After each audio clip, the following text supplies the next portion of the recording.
ऐसा मान लेना कि हमें समझ आ गई और वास्तव में समझ आ गई में बहुत बड़ा फर्क होता है। जैसे शीशे में दिखती हुई छाया असली नहीं होती है, इसलिए वो पकड़ी नहीं जा सकती है। तो कभी कभी गुरु का निश्चय, गुरु का ज्ञान इतना जोरदार होता है कि सुनने वाले चेलों को लगने लग जाता है कि हाँ, जो गुरु जी बोले हमें सब समझ आ गई, पर वो छाया पड़ रही थी, असली चीज नहीं थी। जैसे शीशे में दिखती हुई वो छाया तब तक है जब तक वो व्यक्ति सामने है, जहां वो व्यक्ति गया शीशा खाली है। ऐसे गुरु के सम्मुख बैठे तो लगा समझ आ गई, हाँ समझ आ गई, पर जल्दी मत करना, कहीं तुम्हारी बुद्धि के शीशे पर गुरु के ज्ञान की छाया ही मात्र पड़ रही है, जिसको तुमने अपना समझ लिया। ये बड़ी खतरनाक बात है। इसलिए ज्ञान के श्रवण से कुछ नहीं होता, हम उसको कहते हैं ज्ञान का दृढ़ता से निश्चय होना आवश्यक होता है। जो बीत चुका है काल वो भूत है, उस भूत से अब मेरा क्या संबंध। अगर ये निश्चय ठीक से हो जाता तो बीते हुए समय को याद कर रहा होता क्या।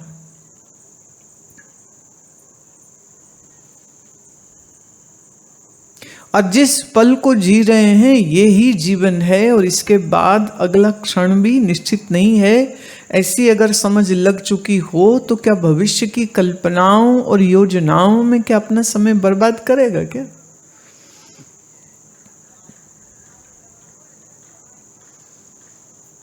लेकिन अगर भविष्य की योजनाएं चल रही हैं और भूत की स्मृतियां चल रही हैं तो वो व्यक्ति कैसे कह सकता है कि उसने समझ लिया।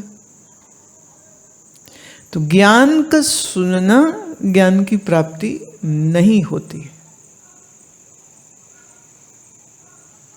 ज्ञान का श्रवण काफी नहीं होता है, ज्ञान का निश्चय चाहिए होता है। और निश्चय अगर हो जाए तो परिवर्तन तो उसी क्षण में हो जाएगा। अंगुलीमाल को एक हत्यारे से एक भिक्षु होने में सालों नहीं लगे थे, एक क्षण में काम हुआ था उसका। उस परिवर्तन के बाद बुद्ध के सानिध्य में रहना, साधना को करते रहना, मन की मल शुद्धि करने में अभ्यासरत रहना, ये तो कार्यक्रम चल रहा था। लेकिन जो बदलाहट आई वो तो एक एक क्षण में आई, सालों नहीं लगे।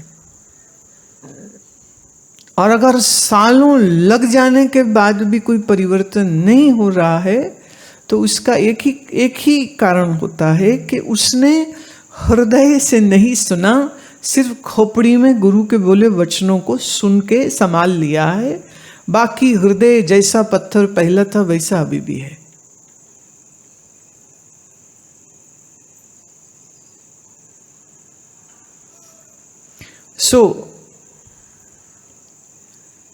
हृदय की निर्मलता बहुत आवश्यक है। और फिर उस निर्मल हृदय से श्रवण करना और उस श्रवण के ऊपर अपना निश्चय बनाने के लिए पुनः पुनः मनन करना। बात खत्म है। अब आप सोचो दूध पीने लगे और आपने जैसे ही चीनी घोली और गोली तो लगा रही क्या है, देखा तो उसमें कॉकरोच मरा पड़ा था। अब मुझे बताइए कितने घंटे तुमको मनन करने में लगेंगे कि ये कॉकरोच वाला दूध पीना नहीं चाहिए, इसको फेंक दो।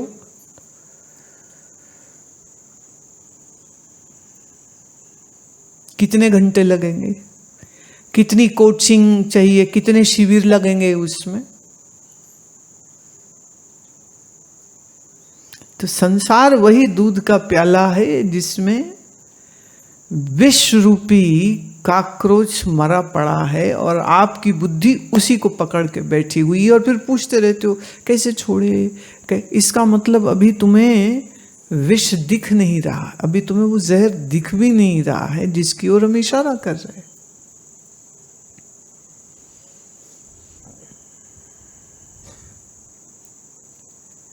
अभी ये निश्चय बनाने में तो खाने की वस्तु में तो ज्यादा मुश्किल नहीं होती है, लेकिन मन ने जिन चीजों की पकड़ करके रखी है वो पकड़ क्यों नहीं छोड़ पाता है।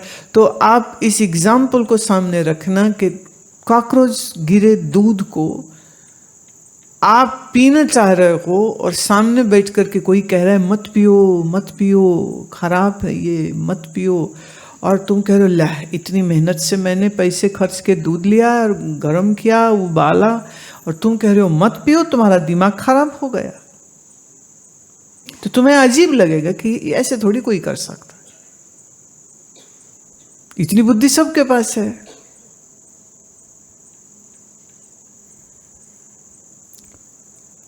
नथुलाल के घर में एक मेहमान आ गए अनचाहे, और नथुलाल बड़ा कंजूस है, सबको बहुत प्रसिद्ध था।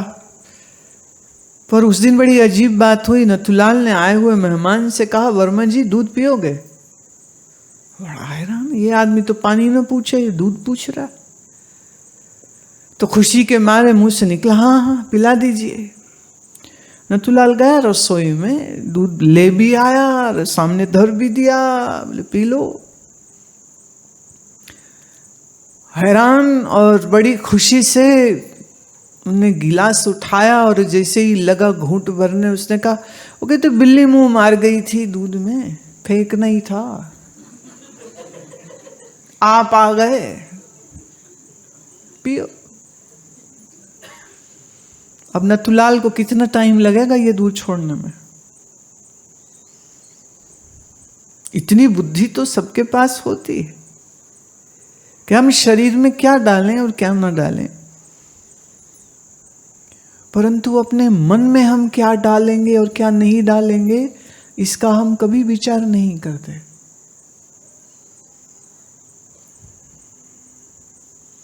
इसलिए संसार का कूड़ा करकट हम मन में डाले जा रहे और इस शरीर के साथ आसक्ति इतनी गहरी है कि इस देह को इस देह का जो नाम है उस नाम के लिए मरे चले जा रहे हैं।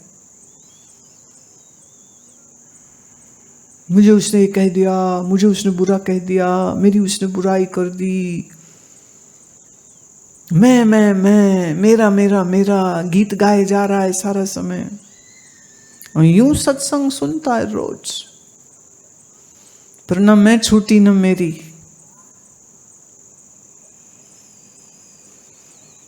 तो देह में मैं मेरापन रखे हुए वाला मनुष्य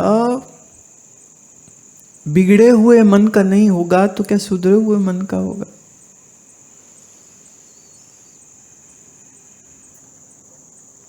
तो भूतकाल के समय का ध्यान जिसके चित्त में चलता रहे, या कल हम खुशी होंगे, अगले साल 10 साल 20 साल के बाद तब खुशी होगी, जो ये सोच रहा है वो निश्चित रूप से अभी वर्तमान में एक नरक बना करके खुद उस नरक में जिंदा जल रहा है। अब आप कह रहे हो हम इस नरक में तो जलना नहीं चाहते, सच अगर सच तो फिर मन की इस आदत को तोड़िए। जो गुजर गया सो गुजर गया, भला था बुरा था जैसा भी था वो काल बीत चुका है। तो अगर अभी इस वर्तमान में तुम शांत, प्रसन्न, खुश, तृप्त, संतुष्ट नहीं हो तो अभी भी तो नरक में ही हो, तो बाद में भी वहीं रहोगे, क्योंकि हम अपने नरक खुद बनाते हैं। हमें कोई नरक में भेज नहीं सकता, हम अपने नरक खुद बनाते हैं।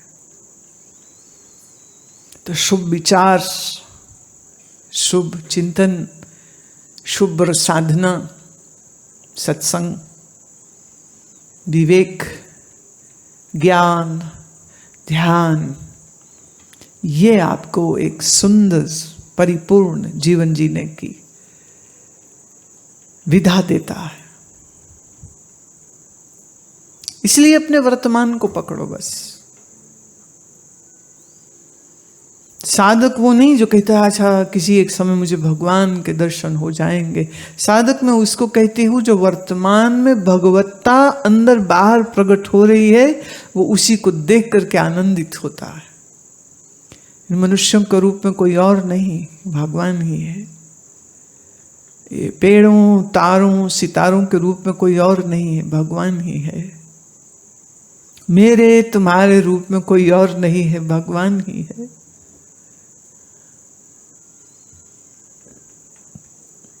तो ये भगवत लीला जिसको समझ आ जाए, वो आनंदित होने के लिए किसी काल की इंतजार थोड़े करता है। तो अगर अभी तुम्हारी मन की दुर्दशा है तो तुम पीड़ा में हो, कष्ट में हो, दुख में हो। चूंकि मन बिगड़ा है इसलिए श्वास बिगड़ा है, चूंकि श्वास बिगड़ा है इसलिए शरीर बिगड़ा। तो इसकी अप्रोच क्या होगी? शरीर ठीक करोगे, श्वास ठीक होगा, श्वास ठीक करोगे, मन ठीक होगा, और फिर चक्र पूरा गोल घूम जाएगा। ये इसीलिए ये बहुत बहुत आवश्यक है कि आपकी दृष्टि हमेशा आपकी श्वास की गति पे होनी चाहिए।